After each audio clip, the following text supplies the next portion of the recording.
Magandang hapon sa inyong lahat. Ito po si Herbert Guria, author-promoter ng Bible Lights Promotions. Kakibat ang ating pananalig sa ating banal na Panginoon Diyos, banal na Panginoon Kristo, at kabayan ng kaliwanagan ni Banal na Santa Maria, ay ating pong ibinabahagi sa inyo sa linggong ito ang mensahe ng ating banal na Panginoon Diyos. Ang tema ng mensahe ng ating banal na Panginoon Diyos ay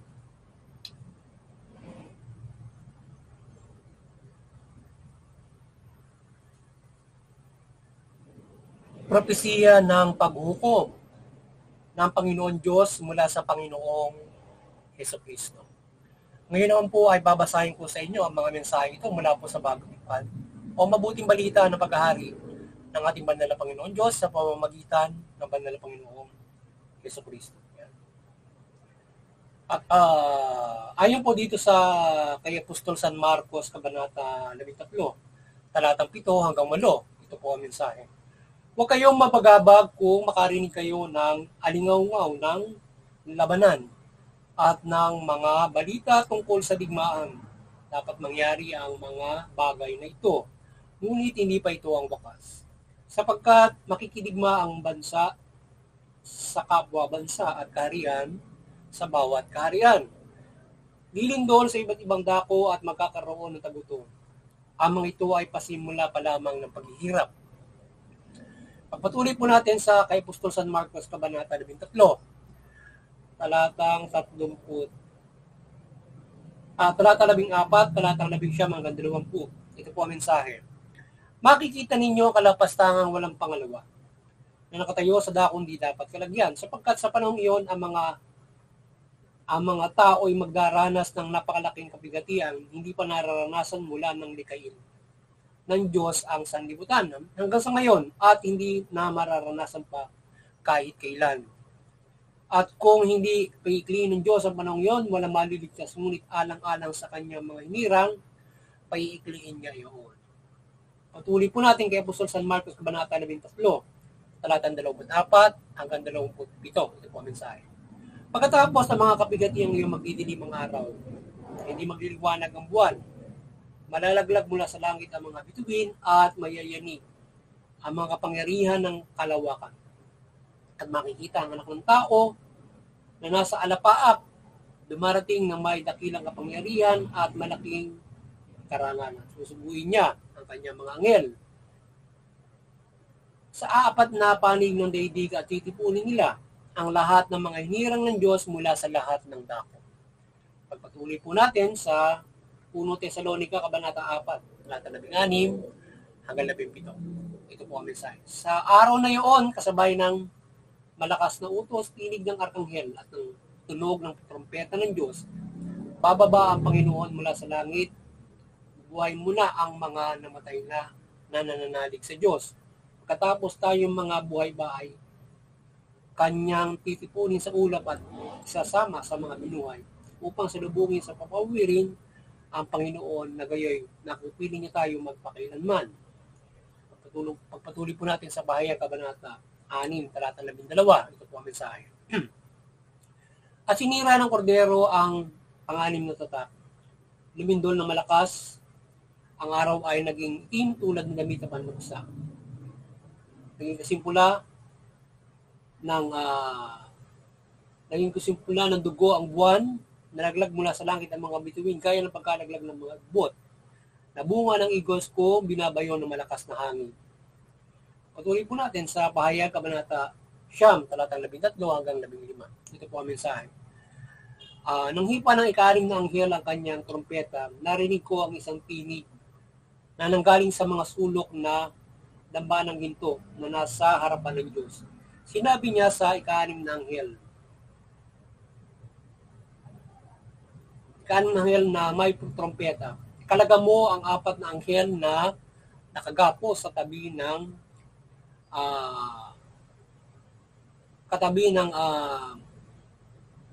malaking ilog Euphrates at pinalaya ang apat na anghel upang patayin ang ikatlong bahagi ng sangkatauhan. Talagang inihanda sila para sa araw nito at buwang taong ito. Pagpatuloy po natin sa pahayag Kabanata 13, talatang 8 hanggang 8, ito po ang mensahe.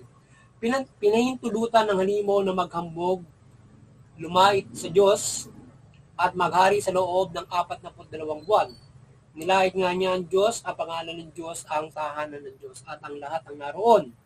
Binigyan din niya ng pahintulot at nadigmain at talunin ng mga hinirang ng Diyos at ng karabatang mamahala sa bawat lipi, bawat wika at bansa. Sasamba sa kanya ang lahat ng nabubuhay sa ibabaw ng lupa, maliban sa mga taong pangalan ay nakasulat sa aklat ng buhay, magmula pa ng likayin ng sanlibutan. Pagpatuloy po natin sa pahayag Kabanata 11, talatang 11 hanggang 21. Ito po ang mensahe. At nakita ko nagkatipon ng halimaw ang mga hari sa lupa at ang kanilang mga hukbo upang digmain na nakasakay sa kabayo at ang hukbo niya. Nabihag ang halimaw, nabihag din ang mula propeta na gumagawa ng himala. Sa harapan ng halimaw, ang mga ito ang ginamit niyang pandaya sa mga tao may tanda ng halimaw at sumamba sa larawan ito. Ang dalawang ito ay inihagis ng buhay sa lawa na nagliliyab na asupre. Na dinokbo ay pinatay sa tabak na lumalabas sa bibig ng nakasakay sa kabayo at nagsawa ang mga ibon sa kakakain ng kanilang mga bangkay. Ito po ang mensahe salita ng ating banal na Panginoon Diyos sa ating pamabahagi ng mabuting balita dito sa Bible Live School. Ating po pasalamatan ng ating banal na Panginoon Diyos, banal na Panginoon sa Kristo, banal na Espiritu Santo, at gayon din po ang ating banal na Santa Maria. Yan. Maraming salamat po, banal na Panginoon Diyos, banal na Panginoon sa Kristo, banal na Espiritu Santo, at banal na Santa Maria. Ngayon naman po, ipaliliwanag ko sa inyo ang mga mensaheng ito mula po doon sa tema na propesiya ng paghukom ng Panginoon Diyos mula sa Panginoong Kristo. Nais pong ibabatid sa atin ng ating banal na Panginoon Diyos yung kanyang itinakda o yung kanyang gagawin sa pagdating ng takdang panahon na ipinropesiya ng ating banal na Panginoong Kristo o inihag niya doon sa mabuting balita. So ito ang gagawin ng ating banal na Panginoon Diyos pagdating ng takdang panahon at mga mangyayari sa mundo pagdating noong takdang panahon ng paghuhukom. So bago mangyari yang ganapin ang paghuhukom ay makararanas yung mundo ng kabilat kanan ng mga digmaan. Makakaranas siya ng mga sakuna, kabilat kanan ng sakuna. So yung mga sakuna at mga digmaan na yan mapapahirap sa mga tao yan. Pero yung paghihirap na yun, pasimula pa lamang. So may mas mabigat pa na paghihirap na daranasin ng mga tao from the 7 years na sinasabing paghuhukom. So ang pinakamabigat doon sa 7 years na yun ay yung 3.5 years na gagawin na paghahari ng mga demonyo. Sapagkat doon ay sa paghahari ng mga demonyo ay doon din isasagawa ng banal na Panginoon Diyos yung kanyang paghuhukom. So ngayon ay matinding paghihirap ang daranasin ng mga tao sapagkat sa paghahari ng demonyo at doon sa isasagawa ng Panginoon Diyos na paghukom at pagsupil sa mga demonyo at mga taong sumasamba sa mga demonyo. Yan. So bago maganap yung paghukom ay yung 666 ay makapagdedeklara ng kanyang pagka-Diyos. Yan. So bago pa tuloy niya maghari siya ay magsasagawa ang Panginoon Diyos yung mangyayari dun sa ika-6 na tatak na yung pupula ang buwan at magkakaroon ng eclipse at malalaglag ang bituin. So, mangyayari muna yon. Kapag nangyari yon, ay saka yung mga tao ay, yung mga maliligtas ay kanyang iakyat sa langit. So, yung maliligtas iakyat sa langit at maging yung mga patay bubuhayin. So, aakyat sa langit. At the same time ay si Panginoon Kristo ay bababa diyan, nasa kalawakan siya. So doon sasalubungin ng Panginoon sa Kristo. Susubo niya yung mga anghel sa four corner of the earth para yung mga maliligtas ay dadalhin doon sa Panginoon sa Kristo. So ngayon, after noon ay hindi pa muna tuloy ang bababa ang Panginoon sa Kristo. Simula pa lang yon na pagliligtas. Ang mangyayari ay yung mga binigyan ng pagkakataon na maligtas ay sasalubungin. So, transfer na sila as buhay yung as katawang panlangit na may buhay na walang hanggan na yung iaakit sa langit. So, pagkatapos nung pagbagsak ng mga bituin at ng pagpula ng buwan. So, yan ay matagal lang hinihintay ng mga ibang mga sekta. Yung pagpula ng buwan na yan. So, ngayon ay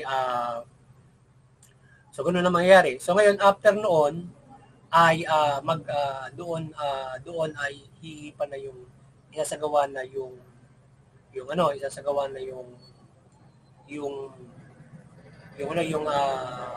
paghukom from that 7 trumpets kapag naiangat na yung naiangat nasa langit yung mga maliligtas. So yung 7 trumpets ay gagawin ay ihuhukom na sa Panginoon mula doon sa 7 trumpets. 7 anghel yun na magsasagawa ng paghukom sa mga tao. So doon sa 7 anghel na yon, 7 trumpets, ang gagawin nila, yung 1/3 of the earth mapaparam. 1/3 of the earth. Lahat siya mapaparam. At mga tao, 1/3 ng mga tao papatayin, yung mga anghel. So papatayin sila at 1/3 ng ating mundo ay didebastate niya. Didebastate ng 7 anghel from the 7 trumpets na yan. So after nun, doon tuluyan na maghahari yung demonyo, yung 666. Yan. So maghahari siya at gayon pa man ay doon sa kanyang paghahari na yan ay patuloy na magsasagawa ng yung sa unang paghuhukom ng banal na Panginoon Diyos at hanggang sa pagbabalik ng Panginoon sa Kristo, yung 666 sa paghahari niya, after niyan, ay sasakupin niya yung lahat ng sasakupin niya yung lahat ng mga tao. So, ibig sabihin ay yung bawat bansa gagapihin niya. So, ngayon ay yung mga iniakit sa langit, merong matitira na mga may tatak sa noon na mga nasa pangalan ng Panginoon Diyos sa maliligtas. Merong maiiwan. Pero pwede kang maliligtas yun yung mga naiiwan. So, ngayon ay yung iba na naiiwan na 2/3, yung iba ron, yun ay papailalim sa mga demonyo at matatatakan sila ng 666 sa mga noo, sa kamay. Pero yung may tatak ng Diyos, yung nakasulat sa aklat ng buhay na natira, yun ay hindi sila matatatakan. At yung ibang mga tao na hindi matatatakan ng mga aayaw sa 666 sumamba. So makakaiwas sila. So ngayon sa panahon na yan ng paghukom, yan yung mangyayari. Tapos pagka doon sa arraignment na nung 666, so bago bumaba ang Panginoon sa Kristo, bago niya puksain yung 666, yung panghuling salot na gagawin ng Diyos, yung gagawin niya, i-devastate niya ulit yung mundo bago mag-hari ang Panginoon sa Kristo. So ang mangyayari ay ma-devastate muli yung mundo, then tatalunin ng Panginoon sa Kristo yung 666, yung mga kampo niya, mga hukbo niya, at sila itatapon doon sa impyerno ng Panginoon sa Kristo, ng kanyang mga anghel.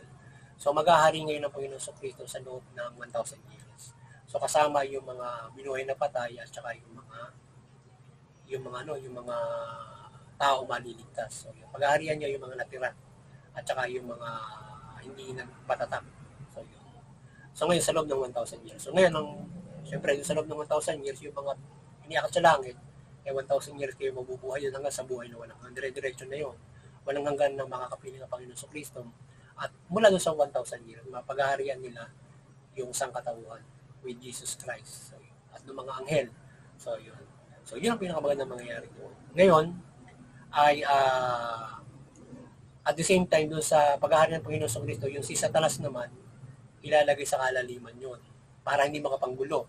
Palalayain siya after nung 1,000 years. Kapag layaan niya na, yung mga natirang mga tao ay maluloko pa ni Satanas. So, maluloko niya pa, mapapakampi niya pa para labanan ng Panginoon sa Kristo. Yung ibang mga tao na pagpapatuloy kasi ang pamumuhay doon sa 1,000 years. So, yung ibang natira, siyempre, magpapatuloy sila, yung ibang may natatakan pa dyan, merong hindi. So, So magpapatuloy na pamumuhay yan for the 1,000 years. Pero yung mga, syempre hindi maluloko yung mga naligtas na, yung transform na. So, at maging nakatagal na siguro sa 616 nila maluloko yan. So, ang maluloko nila dyan ay yung merong ibang mga luloko dyan, siguro yung mga patuloy na may inatak na patuloy ang buhay na mga anak-anak nila hanggang sa dulo. Yan. May mga naghahari pa sa panahon na yan, may mga kapamalaan. So ngayon, matatalo ng Panginoon, yun, after noon ay maluloko sila sa Satanas, magkakaroon ng final battle. So, pupugnawin lang sila sa loob ng isang oras ng Panginoon Diyos at Panginoon sa Kristo. At doon ang mapaparami yung mundo at magkakaroon ng bagong langit, bagong lupa. At doon ang magsasama-sama ang lahat na maliligtas. Yung lahat bubuhayin lahat ulit.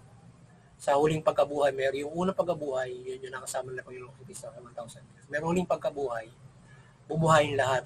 So yung iba ilalagay na sa impyerno, yung iba ilalagay na sa langit.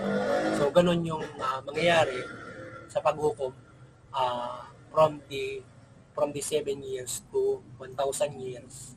And then after yun na yun.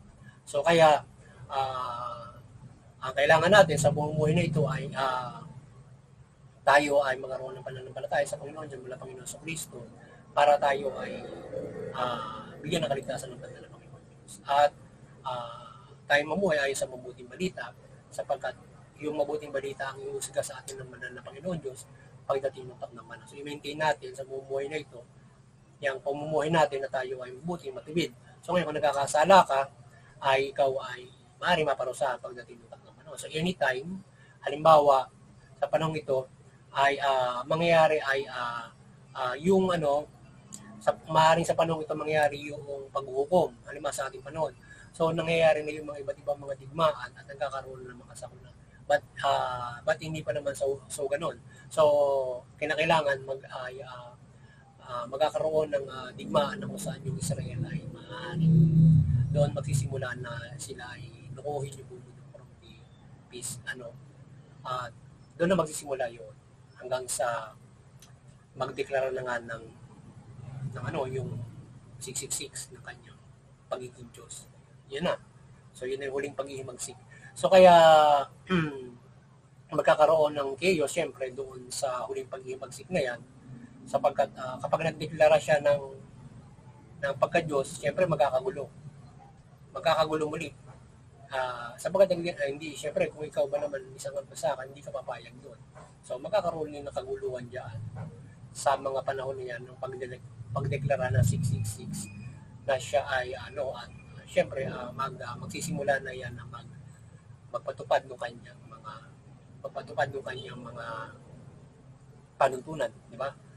So doon ngayon mangyayari yung paglaglag ng pagpula ng buwan at saka paglaglag ng mga bituin dahil yun yung huling paghimagsik mag-start training na siya.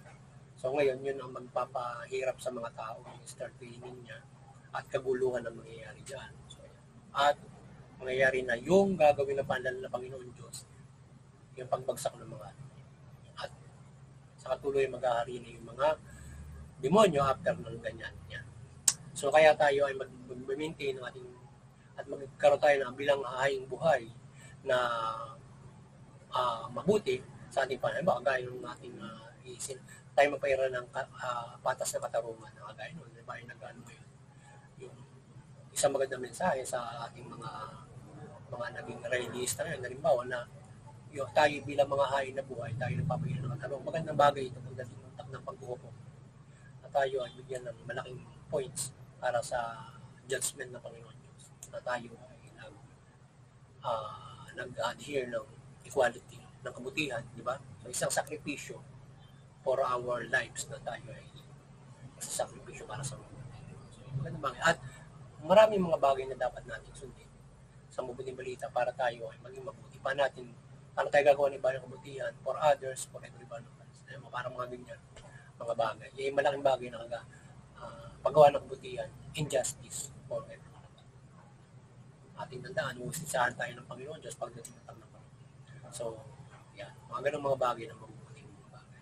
So, kaya mo na sa pamahalaan, tugunin niya yung fair justice. Dahil pag husga ng Panginoon Diyos sa takdang panahon, baka kayo ang mahusgahan. Diba? Kung kayo ay maggagawa ng pagkakamali, kayo ay mapabor sa iba o inequality ang inyong pagiran. So, magpagiran yung pamalaan ng fair justice. Just as simple kung paano tayo mamumuhay na makatarungan, makatotohanan, mamumuhay tayo ng ayos sa mabuting balita. So, diba? At pagdating ng takdang panahon, na paghusga ng Panginoon sa Kristo, so, sama-sama rin tayong maligtas o iangat sa langit. Diba? Mga ganun mga bagay. So, yun at sana ay naliwanagan na naman kayo at nagabayan kayo ng mabuting balita, naliwanagan kayo ng mabuting balita at kayo nagabayan sa inyong spiritual na pamumuhay at kayo at ating pang-araw-araw na pamumuhay at tayo ay magkaroon ng kaligtasan spiritual. Sana patuloy tayong gabayan ng ating Banal na Santa Maria, Banal na Santa Maria, Panginoong Banal na Santa Maria, Panginoong Jesucristo at patuloy gabayan ng Panginoon Diyos, Banal na Panginoon Jesucristo, Banal na Santa Maria at Panginoon Espiritu Santo at Banal na Santa Maria. Sana gabayan tayo ng kanyang kaliwanagan at sa ating pagbabahagi ng mabuting balita. At kayo patuloy natin mahikayat, mabuklod sa pananampalataya sa Panginoon Diyos upang tayo ay magkaroon ng malaking pag-asa sa ating kaligtasan sa Panginoon. At patuloy niyo pakinggan ng mabuting balita at isang buhay. At sana yung ating simbahan ay patuloy na, yung ating simbahan ay patuloy na maliwanagan at ito ay patuloy na ating masuporta, ay patuloy na pagliwanagan at yung ating masuporta ng simbahan sa kanyang pagbubuklod ng sangkatawan sa ating pagbubuklod nito.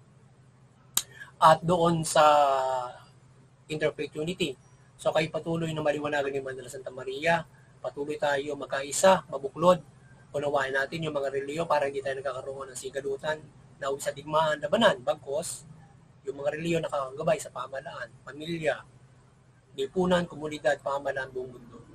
So, bihira yung kapayapaan, kabutihan, pamamahalan. Magkakaibaban tayo ng mga relihiyon. Sapagkat yun ang gusto ng Panginoon Diyos, maging mapayapa tayo. Sana tayo magkaunawan diyan at makagabay tayo sa common good. Hindi tayo nagkakaproblema sa ating matimang pananampalataya in practicing common good. So, makagabay tayo sa common good mula sa ating mga relihiyon. Hindi tayo mga relihiyon na pinagmimitsahan ng mga labanan sa iba't iba nating sigalutan sa pananampalataya.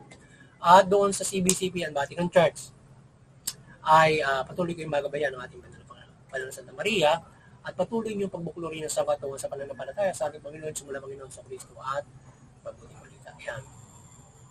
At sa ating munting kakayanan, sana patuloy tayong sa ating pananampalataya, patuloy gabayan tayo ng milagro, kapangyarihan ng Panginoon Diyos mula sa liwanag ng Banal na Santa Maria, kanyang pagmimilagro at mga anghel ng kalangitan at iba't ibang pagmimilagro upang tayo ay gabayan sa pagbabahagi ng mabuting balita at kayo ating mapagbuklod at ma-maintain ang inyong pananampalataya sa ating pananampalataya sa Panginoon Diyos mula dito sa mabuting balita. Gayon din sa paggabay natin sa mga kapamahalaan bilang naglilingkod sa Panginoon Diyos sa paggabay sa pamahalaan. So gabayan tayo ng kanyang kapangyarihan in guiding the government.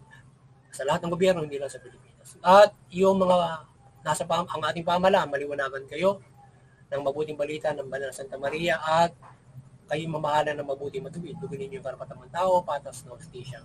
At sa gayon, ay yung inyong mamamayan o ang mamamayang Pilipino at iba't ibang mamamayan sa bawat mga bansa ay makikinabang sa inyong pamamahala at sila ay makapanampalataya ng lubos sa Panginoon Diyos na sila ay nakapamumuhay ng mapayapa at maunlad.